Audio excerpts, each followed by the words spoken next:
Kaixo eta ongi etorri jakindunera, gaur zenbaki erromatarrak ikusiko ditugu.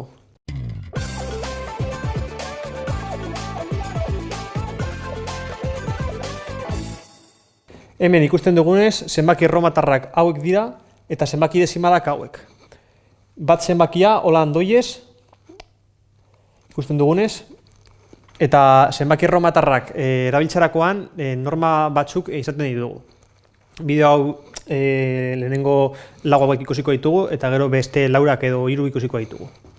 Lehen aragoa, garrantzitsuena, beti zenbaki erromatarrak ezkerretatik eskuinera eta handinetik txikienera. Hau da, beti horrela zentzu honetan irakurri behar dugu eta beti zenbaki handiena hemen fan behar da. Gero ikusiko dugu beste modu bat dagoela aurretik jartzerakoan eta holan. Lehendabizi, CLI ikusten dugunez, 10, egun barkatu, L 50 eta behar izango litzateke 100, gehi L 50, gehi I bat. Beraz, hau izango litzateke 150 bat. Bigarren zenbaki hau, VD isa. Ikusten dugunez, V hemen, D hemen. Beraz, ikusten dugunez, V D baina aurretik doie. Beraz, hau ez dago ondo. Hau gaizki egongo litzateke. Nola izango litzateke ondo? Adibidez, D isa V. Hau izango litzateke ondo. Bigarren aragoa.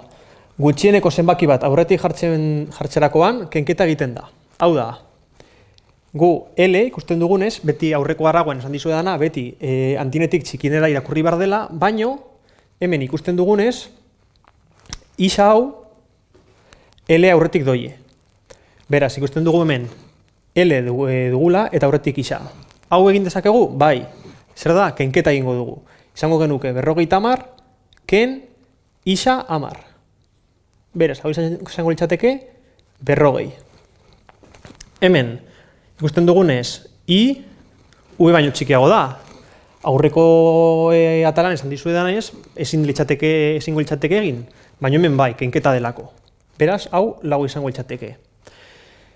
Hau, kenketa egiterakoan kontuan izan behar dugu bakarrik lehen motako zenbakiak erabiltzeko gula. Hau da, hau, eta hau. Ikusten dugunez, lau zenbaki hauek lehen motakoak dira. Eta ikusten dugunez, bider bat edo baten multiploak dira. Edo 10, hobeto esan da. Ze ikusten dugunez, bi hauek, 3 hauek barkatu, 5, 50 eta 500 ez dira hauek bezala. Hau esango dugu, bigarren motakoak direla. Beraz, garrantzitsua, gutxieneko zenbaki aurretik jartzerakoan, kenketa egiten da bakarrik, oso garrantzitsua, lehenengo motako zenbakiekin. Hau da, ezingo genuke jarri adibidez C.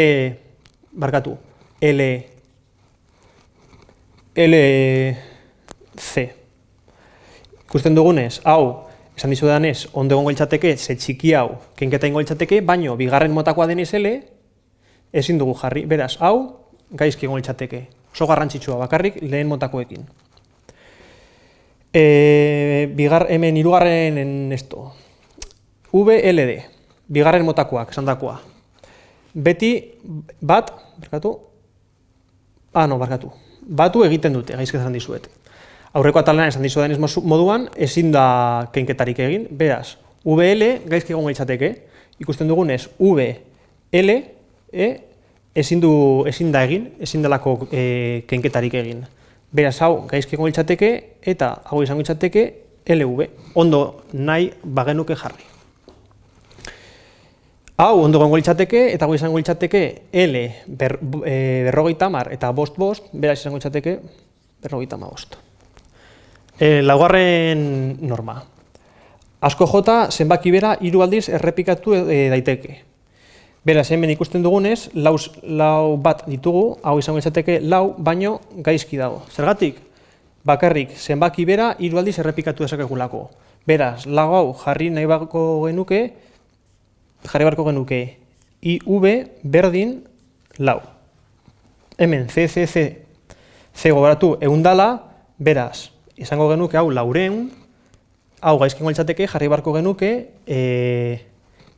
L 100 D 500. Beraz, izango litzateke 500 ken 100 berdin 400. Beraz, hau izan die lehen 4 hauek, eta ingo ditugu beste 3. Hemen ditugu gelditzen diren 3 norma ezberdinak.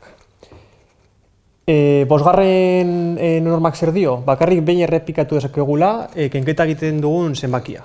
Hau da, hemen ikusten dugunez, L 50 eta isa 10, ezingo genuke 3 aldiz kendu 10 L-eri. Hau izango litzateke gaizki eginda L 20. Bai, hau L 20 izango litzateke, baina hau gaizki dau. 20 nahi badugu jarri, nola egingo genuke? Isa jarri. 2 aldiz 10, bere izango litzateke 10 gehi 10, berdin 20. Zigarren normak zer dio, bigarren motako zenbakia bakarri behin jarri dezakegula. Hau da, bigarren motako zenbakia gogoratu 5, 50 eta 500. Beraz, VVV normonen barruan egongo litzateke, edo aurreko normen buruz bakarrik 3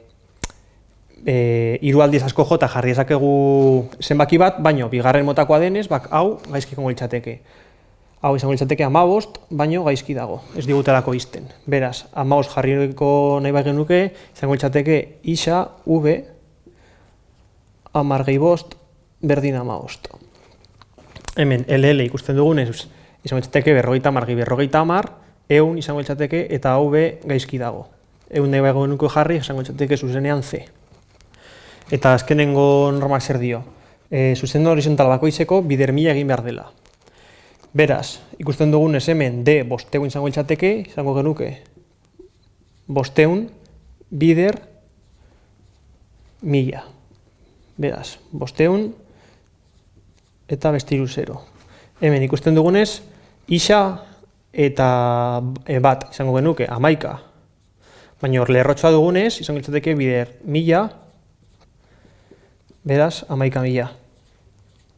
Hau da, adibidez hemen, izango bagenu D eta bi marratxo, izango litzateke 500 bider 1000 bider 1000.